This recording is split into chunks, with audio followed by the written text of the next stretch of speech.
Welcome to Not Milk Never Milk. Subscribe if you're lactose intolerant. In this video, I will show how to use the PDF viewer in Wix. First, open your Wix editor and locate the Add Elements button, usually found on the left-hand side. From there, select Embed Code and then choose the PDF viewer option.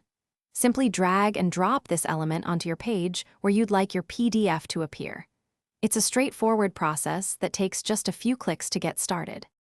Once the PDF viewer is on your page, click on it to access its settings panel. Here, you'll find the Upload PDF button.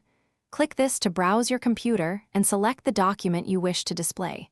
Remember to keep your PDF file size reasonable, ideally under 50 megabytes, to ensure quick loading times for your visitors. This step connects your document to the viewer. Now, let's personalize your PDF viewer. You can easily resize and reposition the viewer directly on your page to fit your design.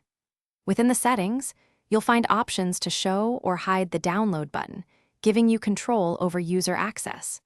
You can also set the initial zoom level or choose how many pages are displayed at once, offering a tailored viewing experience for your audience. After customizing, it's time to make your changes live. First, save your work in the Wix editor to ensure all your adjustments are applied.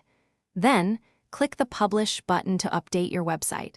Finally, open your live site in a new browser tab and navigate to the page with your PDF viewer.